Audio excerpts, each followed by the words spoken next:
बार राकेश सिन्हा जी के पास जाते हुए, राकेश सिन्हा जी के पास जाते हुए, राकेश सिन्हा जी, लेकिन जिस तरह की जितनी बड़ी इस देश में या फिर उत्तर प्रदेश में मुस्लिम आबादी है, अगर इस तरह के बयान आएंगे तो क्या शार्प बंटवारा हिंदू मुसलमान के बीच नहीं होता हुआ चला जाएगा? क्योंकि दोनों के बीच अगर एक दूसरे को लेकर इस तरह की नफरत पैदा हो गई तो हमारा समाज कहां पर जाएगा? और शायद इसी वजह से मोहन भागवत जब इस तरह के बयान देते हैं तो दूसरे वर्ग को भी वो सही लगता है। फिर उससे इतर अगर मुख्यमंत्री का बयान सामने आएगा तो पूछा जाएगा चुनाव नजदीक है इसलिए यह बयान दिया जा रहा है, या वास्तव में इसको लेकर अब बड़ी तैयारी है भविष्य की? देखिए, एक बात देख लीजिए, मोहन भागवत जी के बयान के बाद जो परिस्थितियों में बदलाव हुआ है वो साफ दिखाई पड़ रहा है। और मोहन जी का यह हस्तक्षेप इस देश के लिए एक निर्णायक और एक बहुत ही स्वीकार्य रूप से हस्तक्षेप था।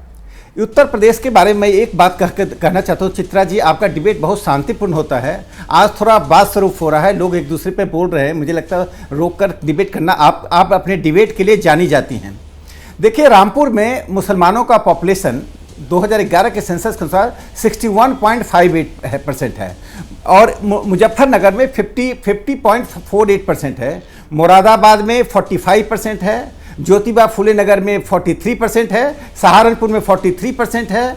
अब ये बताइए कि इन जिलों में जहां मुसलमानों का पॉपुलेशन लगभग 50% के आसपास है, उससे ऊपर है, वहां पर आम लोगों के जीवन में अखिलेश यादव की सरकार में, योगी जी की सरकार में क्या परिवर्तन हुआ है? आम मुसलमान जो व्यापारी है, जो कामगार है, जो शिक्षक है, जो गृहस्थ है, जो हाउसवाइफ्स हैं, उनके जीवन में सुधार हुआ है। तकलीफ किनको हुई है? जो धर्म के नाम पर राजनीति करते थे, माफिया राज चलाते थे, आज उत्तर प्रदेश के लोग क्यों जातियों से ऊपर उठकर योगी जी के साथ खड़े हैं? क्योंकि उन्होंने माफिया राज खत्म किया है।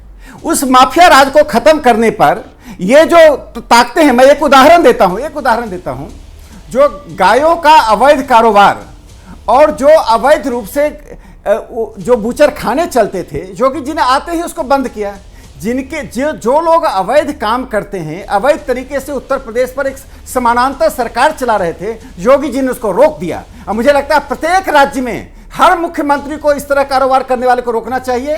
धर्म मुद्दा नहीं है। और अंतिम बात मैं कहना चाहता हूं, यह हकीकत है, मैं नाम नहीं लूंगा, एक प्रगतिशील शिक्षक द्वारका के एक फखरुद्दीन अली, मैं सोसाइटी का भी नाम लेना उचित नहीं है, उस सोसाइटी में जाकर रहने गए, वो एक बड़े नेता के संबंधी थे, कम्युनिस्ट पार्टी के नेता के। 2 साल के बाद उन्होंने कहा कि उनके अधिकारों के बारे में उनसे अलग हटकर बात करना आसान है, उनके साथ रहना कठिन है।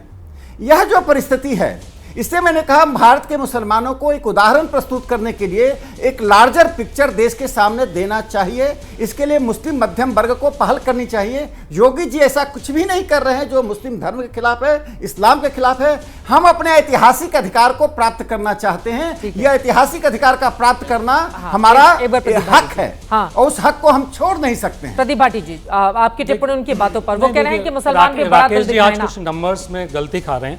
पहली बात तो मैंने सबसे बहुत पहले साफ कहा कि प्रति व्यक्ति आय में उत्तर प्रदेश में हमारी सरकार के अंदर औसतन जो ग्रोथ हुई थी वो 12.25% थी और अब डबल डिजिट में नहीं है। तो राकेश जी जरा तुलना कर लीजिए, जब प्रति व्यक्ति आय बढ़ती है तो सभी वर्गों का फायदा करती है, चाहे वो मुसलमान हो या हिंदू पक्ष हो, सबका फायदा होता है। दूसरी बात, मैंने एक्सपोर्ट्स और सबकी आपको गिना दी, लेकिन माननीय मुख्यमंत्री जी को क्यों ये सब चीजें भाती हैं? क्योंकि उन्होंने ना तो कहीं एक नया एम्स हमने जो बनाए थे एम्स, उसके बाद एक नया एम्स उत्तर प्रदेश के अंदर नहीं आया, उसके बाद कोई मेट्रो आगे 1 इंच आगे बढ़ी नहीं, उसके बाद कोई बड़ा इंफ्रास्ट्रक्चर प्रोजेक्ट, कोई हेडक्वार्टर्स बनाए हो, कोई जहां मुख्यमंत्री जी बैठे हैं वहां पे वो ऐसा कोई इंफ्रास्ट्रक्चर बनाया हो, कोई कुछ किया हो उत्तर प्रदेश के अंदर, तो नहीं दिखाने के लिए तो आके आप आंकड़े गलत ना दिया करें देश के सामने, क्योंकि वो बात सामने खुल जाती है। चाहे जीडीपी ग्रोथ हो हमारी, चाहे हमारा एक्सपोर्ट्स हो। और अभी जो बात कर रहे थे और जो आपने कहा ना, एक अंतर मैं आपको बता दूं, आपने जो ग्रोथ 46,000 की बताई वो रियल टर्म्स में, आप रियल टर्म्स इकोनॉमी और कांस्टेंट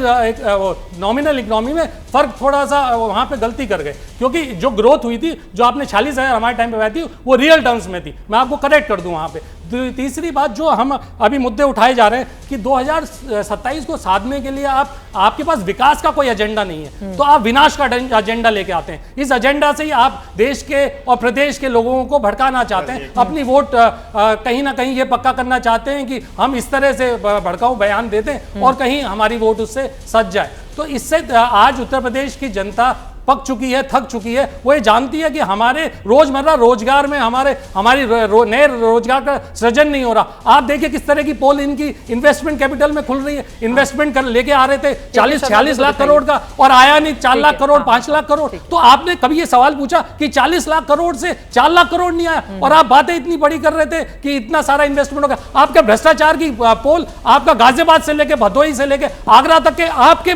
आपके विधायक खोल रहे हैं। हमने तो और जनता ने तो ये आपका भ्रष्टाचार की रोज बात करी है, आपके यहीं पे पोल खोल रहे हैं। बहुत देर से हाथ उठा रहे हैं। मैं आ रही हूं के शर्मा जी। विनोद बंसल जी जल्दी से, आपने सुन लिया। वो कह रहे हैं असल मुद्दों पर तो आप लोग बात करना नहीं चाहते हैं, वही विश्व हिंदू परिषद का भी एजेंडा है, वही बीजेपी का है, उसी को लेकर आप लोग आगे बढ़ते रहते हैं। मैं 2 बातें कर दूं। एक तो देखिए मजहब धर्म तो एक ही है, बाकी सब मजहब है, थोड़ा सा करेक्शन में कर लेना चाहिए। दूसरी बात ये कहना चाहता हूँ, जब मेरी मस्जिद पे पत्थर वाली बात हुई तो मौलाना क्यों भड़के? आखिरकार देखिए जिनका आजकल कई सारे नए मौलाना, मैं इनकी बात नहीं कर रहा मैं, लेकिन कई सारे नए मौलाना खड़े हुए हैं जिनका नाम तो मौलाना, काम है उनका भड़काना। बरेली में देखो अब एक नई पौध इनकी उगी है। मैं कहना चाहता हूँ कि देश के सभी मुसलमानों को एक बड़ी वो है, मतलब एक हिदायत कि आखिरकार वो लोग उनको अपने जो कट्टरपंथी नेतृत्व है उससे जितना जल्दी किनारा कर लेंगे उसमें उनको भला है। जो इन्होंने अल्बानिया की बात करी है बानी राकेश जी ने, वो बात तो खैर उस मॉडल पे तो ये कब तक चल पाएंगे भगवान देखने वाली बात है, लेकिन ऐसे ही मौलानाओं के कारण पूरा विश्व इस्लाम सभी खराब हो रही है। मैं तीसरी बात, अंतिम बात ये कहना चाहता हूँ, आखिरकार जो योगी जी ने बात कही है, अगर मंदिरों की बात कही है, किसी धर्मस्थल की बात कही है, अरे भाई उत्तर प्रदेश का मुख्यमंत्री अयोध्या, मथुरा, काशी को छोड़ करके क्या वो मक्का मदीना की वेटिकन की बात करेगा? आप मुझे बताइए क्या संभल भी तो गिना रहे हैं ना, वो दिया है कि 68 जगह प्रमाण मिल चुके हैं और 54 की तो पहचान हो गई है। विनोद बंसल साहब, मैं बीच में टोकता नहीं हूं, एक बार बात हो जाए, उनकी बात हो जाए। नमाजवादी पार्टी लोग कहते हैं, आखिरकार ये नमाजवादी जो मानसिकता से जो ग्रसित है, बेसिकली बार-बार एक बात कह रही है कि विनाश का एजेंडा, विनाश का एजेंडा। अरे भैया ये भी नमाजवादी क्या होता है? अब किसी की इबादत के लिए इस तरह के शब्दों का इस्तेमाल क्यों करना बंसल साहब? ये तो ठीक नहीं है ना, ये तो यही तो भड़काने वाली बात है ना। फिर आप लोग कहेंगे ये भड़कते क्यों हैं, फूल क्यों नहीं बरसाते हैं? हम आपको दंगाबाजी कह सकते हैं क्या? आप करेंगे तो आपको करेंगे ना, मुंहतोड़ जवाब मिलेगा उसका। आपको मुंहतोड़ जवाब मिलेगा उसका, अगर आप इस तरह की भाषा का प्रयोग करेंगे एक चुनी हुई पार्टी का, जिसका जो 30 देश की तीसरे नंबर की पार्टी है, उस पार्टी के लिए आप बात कर रहे हैं। आपको शर्म आनी चाहिए। आप अपने बेडरूम में नहीं बैठे हैं, यहाँ पे नेशनल चैनल बैठे और इस एक प्रतिष्ठित बहस के अंदर बैठे हैं। किस तरह की भाषा का आप प्रयोग करते हैं? आपको शर्म नहीं आती है कि किस तरह की भाषा आपको प्रयोग करनी चाहिए? आपके किस तरह आपको जल्दी से अपनी बात करना चाहिए कि शर्मा जी में फौरन आ लेके जाते हैं डिबेट को, फिर उसके बाद आप निचले स्तर पर डिबेट को लेके जाते हैं। देश के मुद्दों पे बात हो रही है, उत्तर प्रदेश के मुद्दों पे बात हो रही है। अरे आप क्या बोलते हैं? आप जाके अपने बेडरूम में बोलिए जो बोलना है, यहाँ आके मत बोलिए। आपके यहाँ कोई बात नहीं सुनने वाला। अपनी भाषा को, जबान को लगाम देकर रखना। नमाजवादी नहीं कहेंगे तो और क्या कहेंगे बताओ ना आप? अरे आपके विध्वंसकारी पार्टी की बात हम क्यों सुनेंगे? और सुनिए आप क्या बोलते हैं, आप क्या बोलते हैं अपने बेडरूम में, आप अपनी भाषा को वहीं तक सीमित रखिए। नेशनल डिबेट में आगे नहीं चित्रा जी, इस तरह की भाषा आपके शो में इस तरह की भाषा का प्रयोग नहीं होगा। नहीं, आप रोकिए इन्हें। नहीं, इस तरह की भाषा का प्रयोग, इनको माफी मांगनी चाहिए। इस तरह की भाषा का प्रयोग नहीं कर सकते। अब उनके माफी मांगने में पूरा मेरा डिबेट चला जाएगा, मुझे पता है। नहीं, उस तरह की भाषा का प्रयोग करें। जल्दी से जल्दी मुसलमान 2 घंटे से आप चिल्ला रहे हैं। मुसलमान के अलावा कुछ मुसलमान सबकी बात करते हैं, हम हिंदू मुसलमान सबकी बात करते हैं, हम सबकी बात करते हैं। चरण धोके पी रहे हो मुसलमान कर रहे हो। चरण धोके आप पियो जिसके पीने हैं, ठीक है ना? हमारे लिए जनता सर माथे पे है।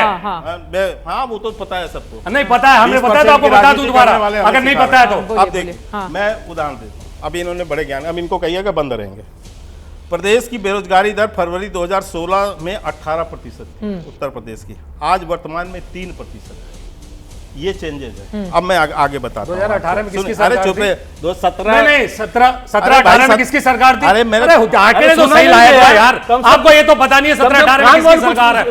17-18 में ये नहीं है, ये आंकड़ा 17-18 का आंकड़ा दे रहे हो। प्रदेश की बेरोजगारी 17-18 का आंकड़ा आपकी सरकार थी। मैंने क्या बोला? 2016 में 18% थी, आज 16 जो से है 18 वर्तमान में 3%। 16 से 18 अभी इनका ये मुसलमान में पागल हो गए। फाइनेंशियल ईयर भी अब चेंज हो आगे गया। आइए, 16 अब से आगे 18 आइए। फाइनेंशियल ईयर हो अब गया। इनको मैं अरे मैं पहले बताऊं, आंकड़ों की प्रमुख समझ चीज रखो बताता पहले, हूं। जल्दी उससे आगे से फिर close आगे करो। आंकड़े 8 नए विश्वविद्यालय की फरे वाले आंकड़े जुमले 8 नए विश्वविद्यालय की स्थापना हुई, 21 हाँ, निजी फाइनेंशियल ईयर तो पता करके आओ पहले कि 16 17 17 18 है। ठीक है, अपनी अपनी आराम से अपने अपने बारे में जल्दी से, टाइम नहीं है, उनको बोल लेने दीजिए प्लीज, टाइम नहीं बदतमीज है। आदमी आप हो। आराम से आराम से आराम से जेब आराम से होती है। आराम से आराम से ये जेब कतरों की निशानी होती है, प्लीज, बीच में ऐसे बोलना। व्यक्तिगत टिप्पणी नहीं, जेब- व्यक्तिगत टिप्पणी नहीं, जल्दी से closing comment। जेब कतरा नहीं। ठीक है, आप इधर से नहीं, जल्दी से क्लोजिंग नहीं, करो, जल्दी से इनकी दो- गलती नहीं है, इनके मुख्यमंत्री से लेकर प्रधानमंत्री यही अब भाषा देखिए बोलते चिल्ला रहे हैं। हैं। ये तो प्रधानमंत्री से लेकर 8 मुख्यमंत्री की नए भाषा यही है। विश्वविद्यालय इनकी कोई वो तो नहीं है, जल्दी 21 प्रमोशन होगा इनका, निजी किस तरह की भाषा विश्वविद्यालय बोलेंगे, जेब स्थापना कतरा हुई। बोलेंगे, किस तरह की इसके भाषा अलावा बोलेंगे, मैं बताता हूं प्रमोशन आपको, जल्दी होगा। 2017 प्रमोशन जल्दी होगा, जल्दी पहुंचेंगे। 2017 तक और भाषा ऐसी एक्सप्रेसवे इस्तेमाल की करेंगे, लंबाई जिसकी जनता देख लिया 451 आपको। किलोमीटर थी।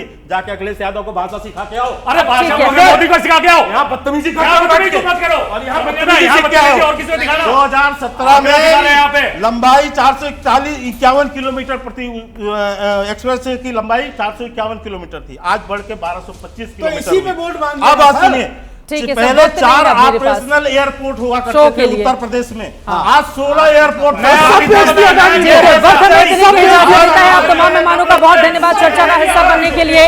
योगी आदित्यनाथ इसी तरह की पॉलिटिक्स के लिए जाने जाते हैं, जिस तरह का इंटरव्यू उनकी ओर से दिया गया है।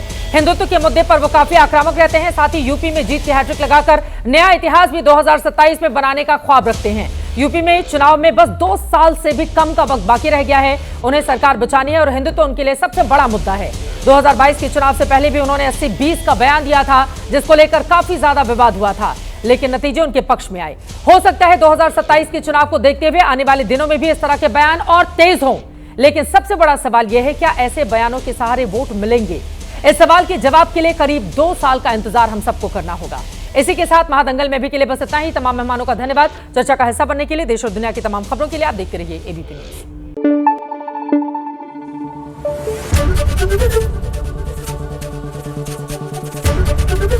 एबीपी न्यूज आपको रखे आगे।